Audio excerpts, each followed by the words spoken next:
Hello everybody and welcome back. We're looking at question 18 on the 2006 Fermat paper. The front wheel of Georgina's bicycle has a diameter of 0.75 meters. She cycled for 6 minutes at a speed of 24 kilometers per hour. The number of complete rotations that the wheel made during this time is closest to, and then we have a number of very different options here.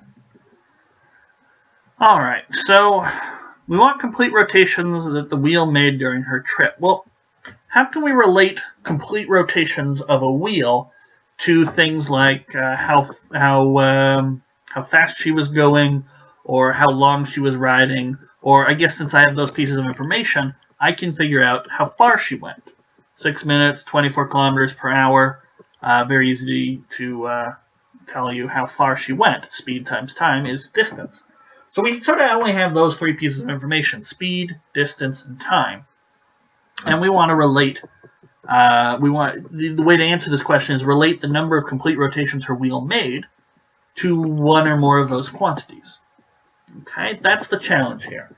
So if you haven't seen something like this before, and you don't know exactly how it's going to relate, it turns out the circumference of the wheel is how far it goes in a complete rotation. But how do we see that? How do we understand that?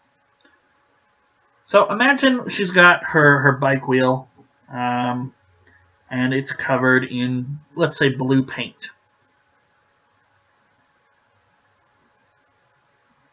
Okay, blue paint would be fine, or maybe a piece of blue tape. Actually, probably covering it in blue double-sided tape might be the best way to think about this.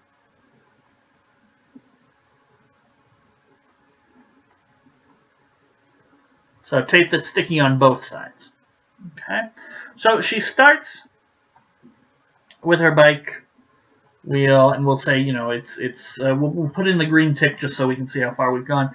As she travels, as the bike wheel rolls, it's going to start rolling this way, and the bike moves forward.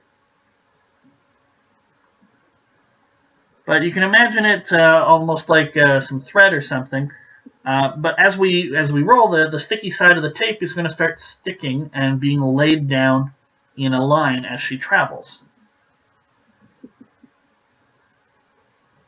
Okay, and so she keeps going. And she'll keep going. We'll just draw the final circle at the end there. Maybe she goes here and goes here. But it's just going to keep unspooling. And it's going to keep going until finally she's gone around once and all the tape has been laid down in a line. Well, how much tape was there? Well, tape enough to go around the circumference here. So one full rotation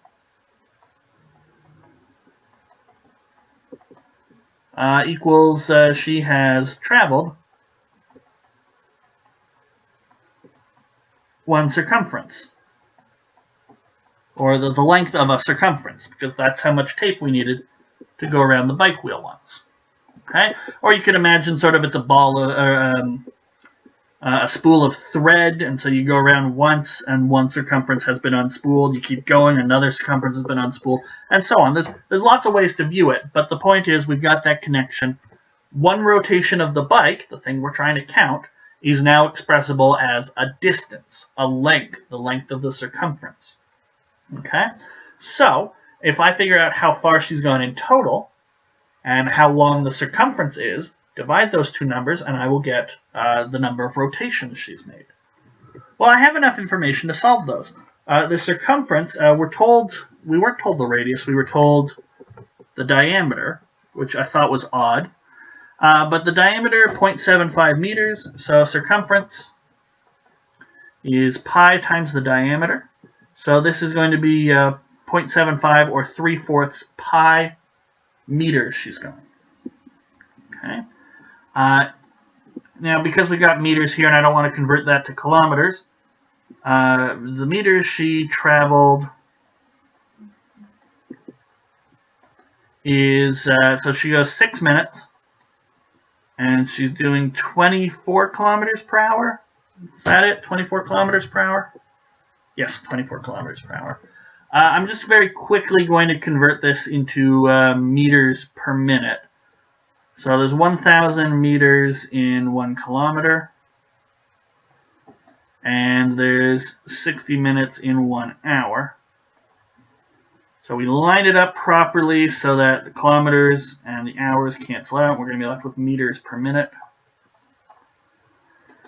So 6 minutes, 0 here and a 0 here, and then the 6 and the 24 will cancel out to be a 4, so 400 meters per minute. The minutes will cancel. 6 times 400 is 2,400 meters. So that's how far Georgina has traveled on her bike. It's 2,400 meters. So the number of rotations is 2,400 meters over 3/4 pi meters.